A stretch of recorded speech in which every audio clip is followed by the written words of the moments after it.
Falladon Nursing Home once stood in Allerton Park, Chapel Allerton, a sought-after inner-city suburb of Leeds in West Yorkshire.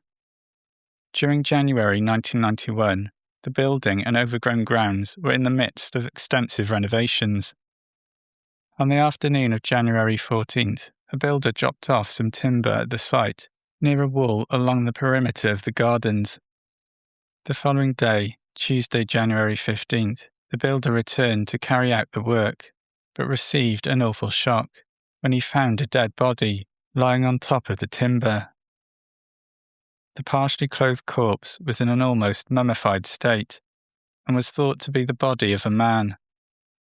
It was theorized that the person could have died more than a year before, but the cause of death could not be determined. Nevertheless, it was undoubtedly a suspicious death, and circumstances suggested possible foul play. Pathology reports revealed that the body had been stored in an airtight environment before being dumped on top of the builder's timber. A freezer may have been used. Missing persons lists were trawled through, but turned up no solid leads. 2 clay reconstructions of the face of the deceased person were created, and the case was highlighted on the popular BBC TV programme Crime Watch. To no avail. The mummified body was a mystery and remained unidentified for over 12 years.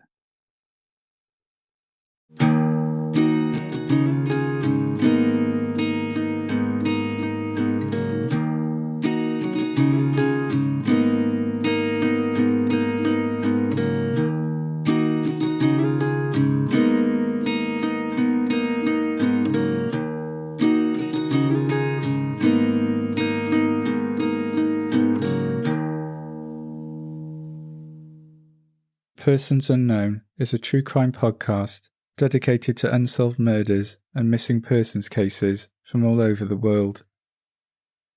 I'm John. I live in Wales, UK, and I research, write and produce this podcast. New episodes are released every other Monday. If you'd like to become a supporter of the podcast, please see the link in the show notes. For as little as the price of a cup of coffee a month, you can help to ensure these historical and lesser-known cases from around the world are read and gain exposure. The show notes are also where to find social media details, information about the sources used for each case, and transcripts for all the episodes. If you enjoy the podcast, please consider leaving a review on your app. They make a real difference, and I love reading them. Finally, you can help others hear about Persons Unknown by sharing and recommending on social media. Thank you so much for listening.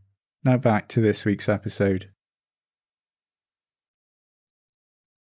A breakthrough in the case came in December 2003, when Bradford detective Chris Binns announced that the body was that of Donna Healey, who had not been seen since 1988.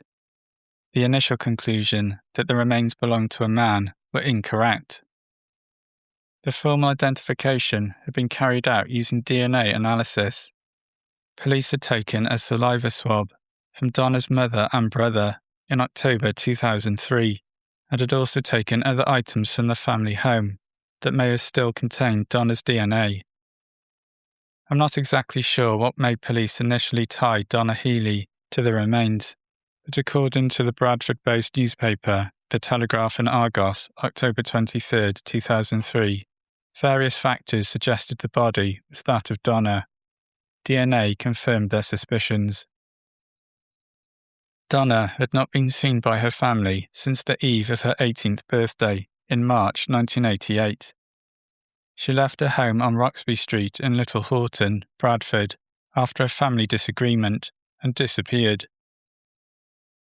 Growing up, Donna had a good relationship with her mum and stepfather, but began experiencing problems in her life when she fell in with the wrong people. She became rebellious and started staying out late at nightclubs.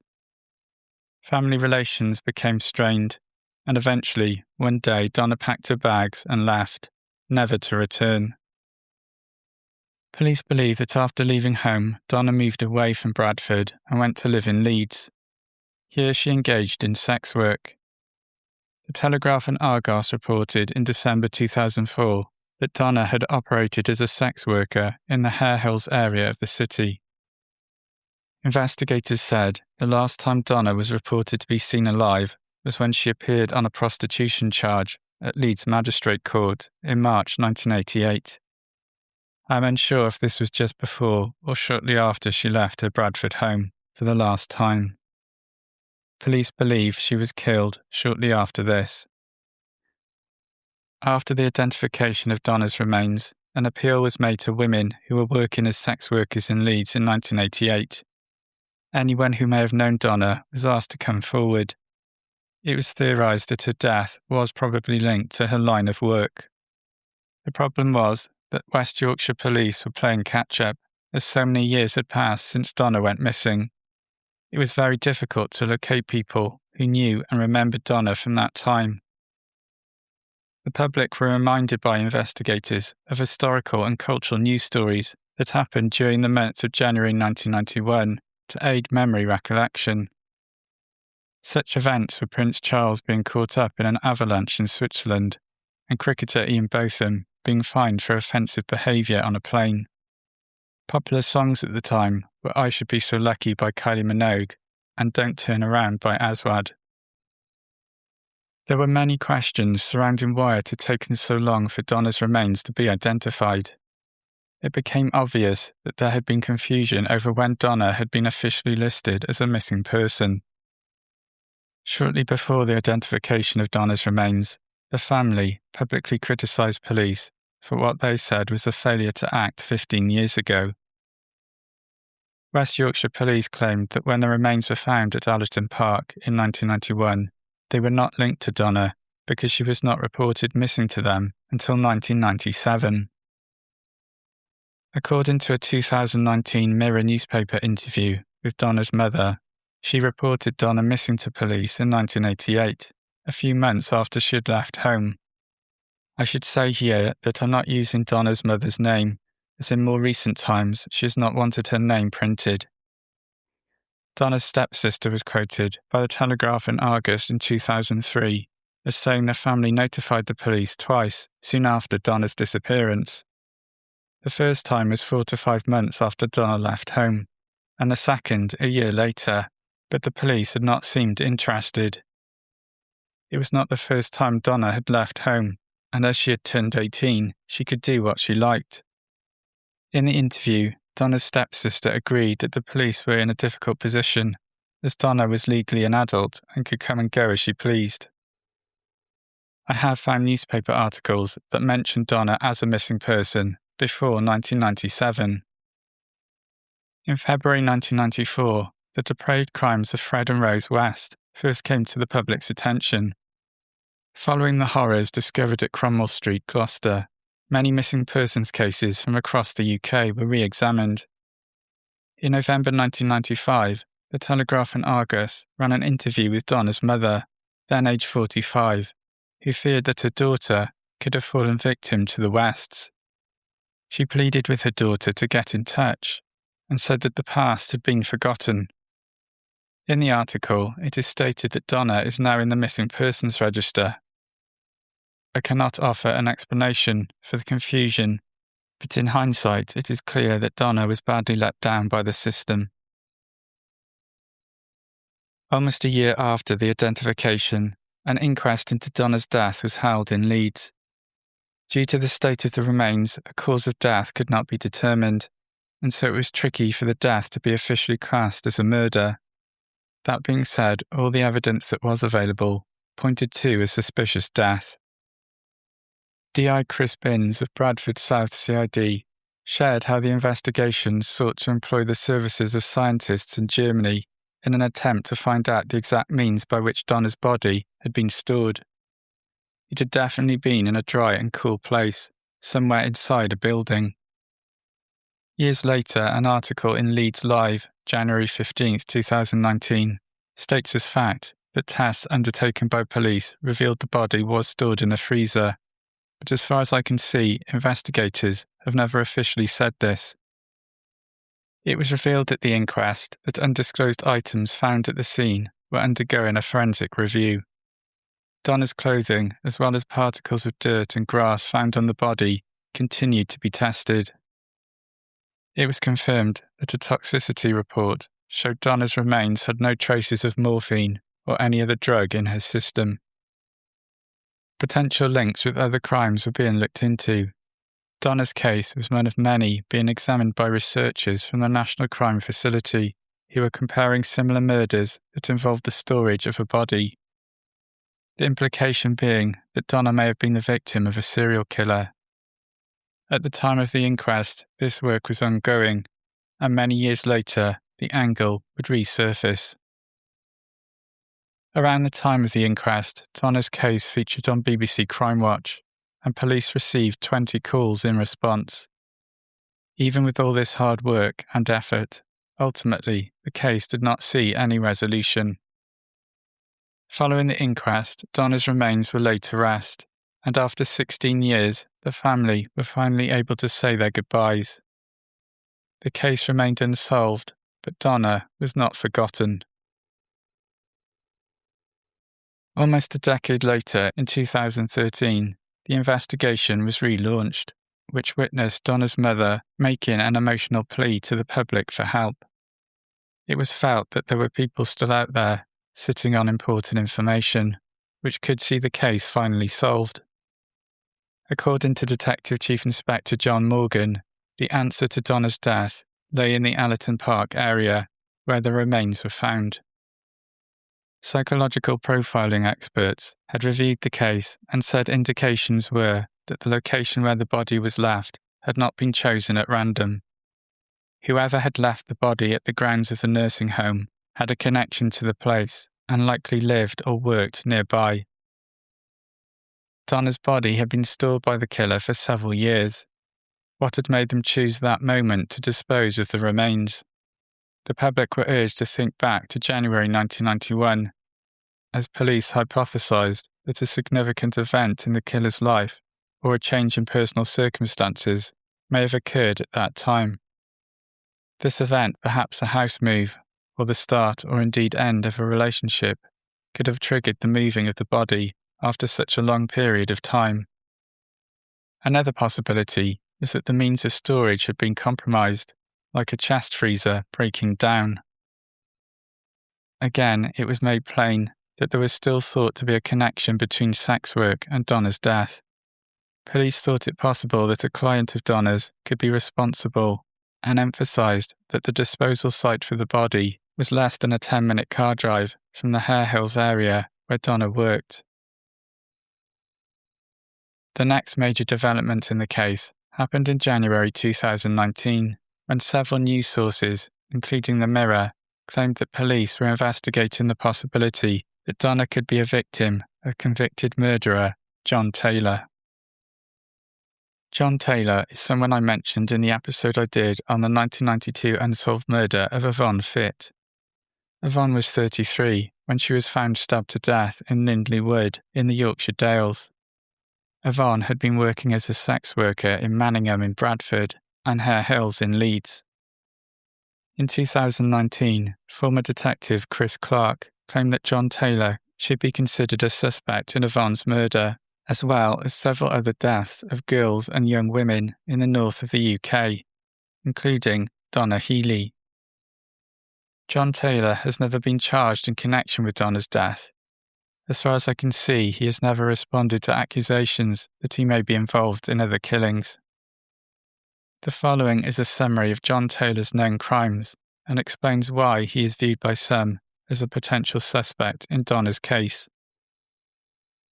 On November 26, 2000, 16-year-old schoolgirl Leanne Tiernan and her friend Sarah spent the afternoon Christmas shopping in Leeds city centre. The pair caught the bus back to Bramley in the west of the city before alighting and continuing their journey on foot. At 4:50 p.m, they arrived at Sarah's house, and Leanne continued the last mile stretch of footpath to her house alone. The route took her through an isolated wooded area called Huffley Gill. Leanne didn't make it home and was never seen alive again.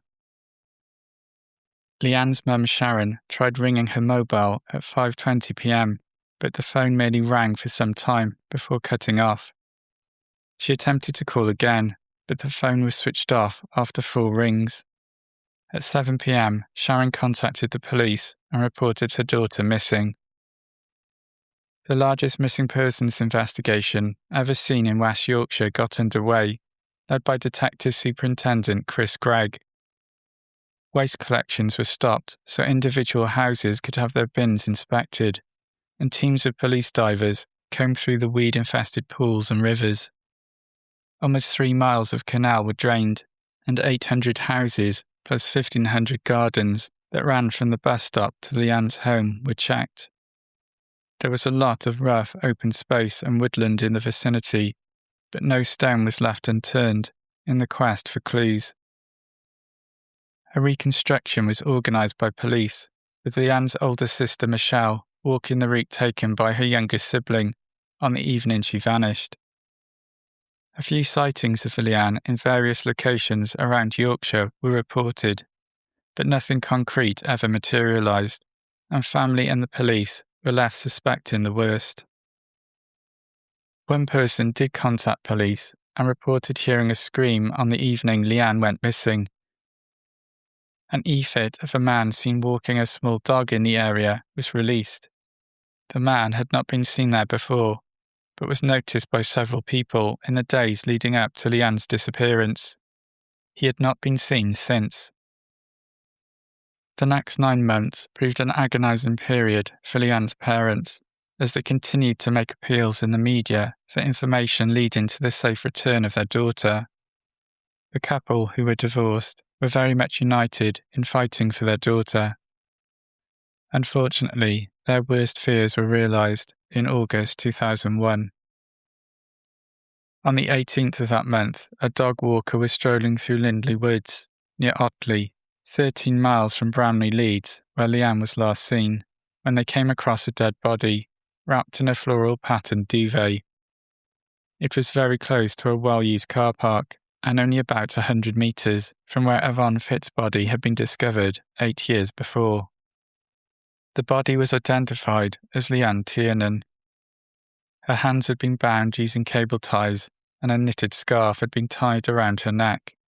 The body had been wrapped in green plastic bags, 10 layers to be precise. It was then tied with twine before being placed inside the duvet. A black refuse bag had been placed over the head and was fastened in place with a dog collar. There was no obvious evidence that a sexual assault had occurred, but it was suspected that there was a sexual motive to the crime. The decomposition of the body did not suggest that it had been in the woods exposed to the elements for very long. It was estimated it had been there for only a few weeks. So where had Leanne been over the previous 9 months? Had she been kept prisoner, or had a body been stored somewhere that would slow down the process of decomposition? The post-mortem concluded that Leanne's body had been kept in cold storage before being left in the woods. Quite possibly a large chest-type freezer that can be found in a lot of homes. Knowledge of this fact gave the police hope that DNA evidence may have been preserved on the body. Unfortunately, no DNA of the killer could be found on Leanne's body. This was a blow to police, but DS Gregg and his team moved back to basic policing methods. They began collecting names of people who were known to frequent Lindley Woods. They knew that the site had not been chosen by accident, and the killer very likely had an intimate knowledge of the area. Next, the police set about trying to gain information about some of the items found with Leanne's body. They were able to trace the manufacturers of the dog collar to a mail order company in Liverpool, who in turn were able to supply the police with the name of a person who had brought a similar item, living in Bramley, only a mile from Leanne's house. The man had also appeared on the list of people who visited Lindley Woods. He was a poacher who was known to hunt small animals there. He was the only person on both lists, and his name was John Taylor. The 44-year-old had no criminal record, but he became the number 1 suspect in the murder of Leanne Tiernan. John Taylor was born and raised in Leeds. As a young boy, he developed an interest in the outdoors and hunting in particular. This swiftly developed into a desire to abuse small animals.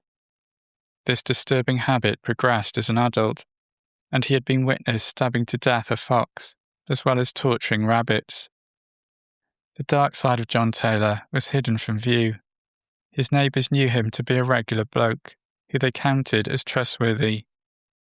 Taylor had been married and had 2 children, but was now divorced and lived alone. John Taylor lived in Cockshott Avenue. When police searched his house, they uncovered some incriminating evidence. They discovered the same type of green bags and twine that were used to wrap Leanne's body. The twine was of a special kind, used to make netting to hunt and catch rabbits. The type of cable ties used by the killer to bind Leanne were almost exclusively used by Royal Mail. It just so happened that Taylor worked as a delivery driver for Parcel Force, a company which is part of the Royal Mail trading group. While suspect DNA was not found on Leanne's body, other forensic evidence was available.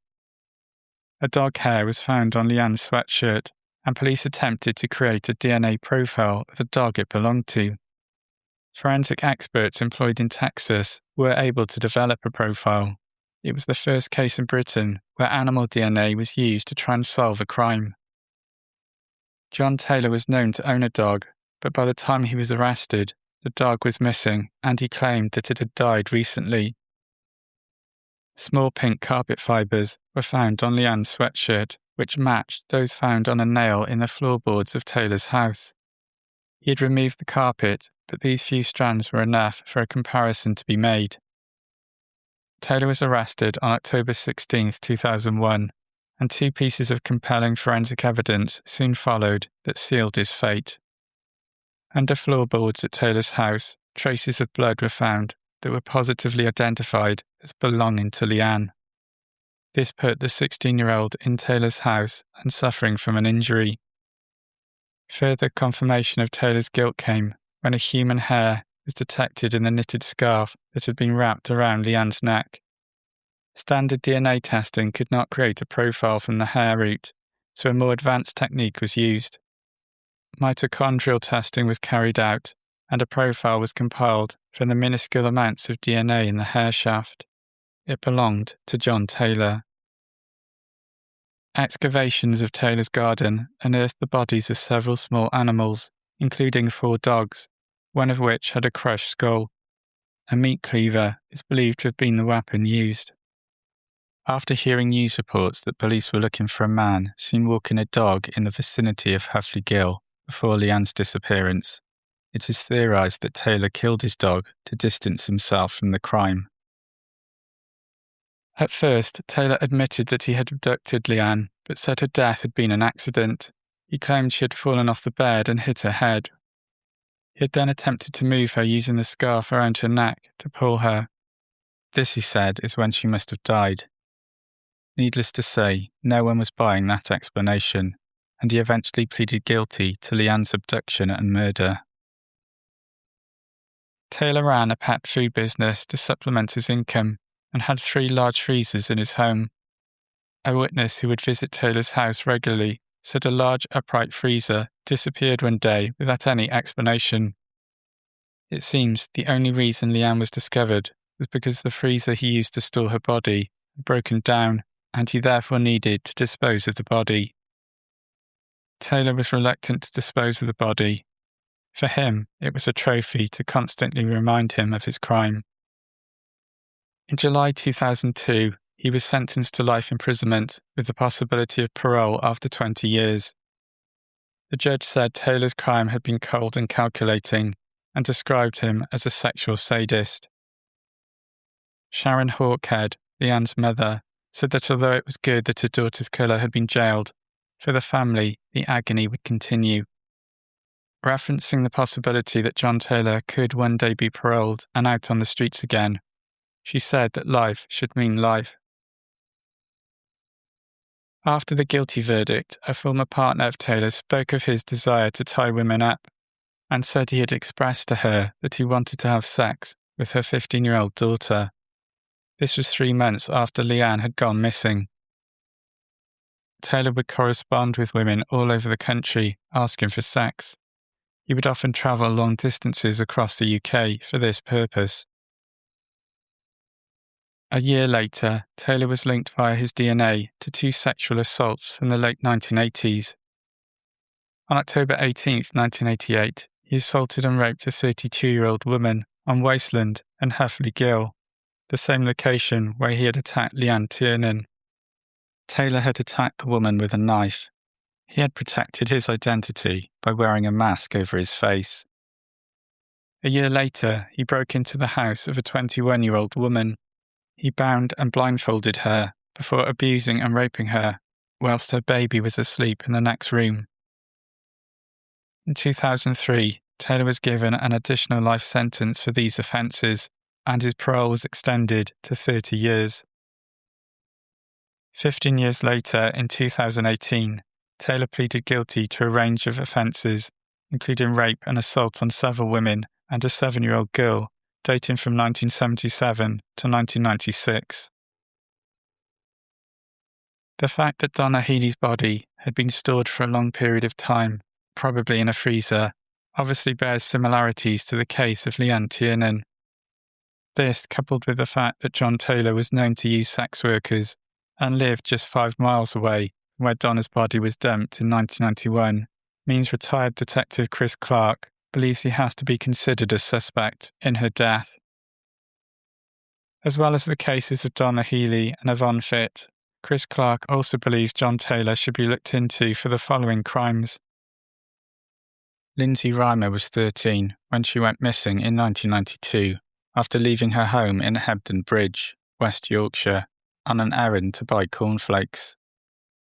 Her body was found 6 months later in a canal. She had been strangled.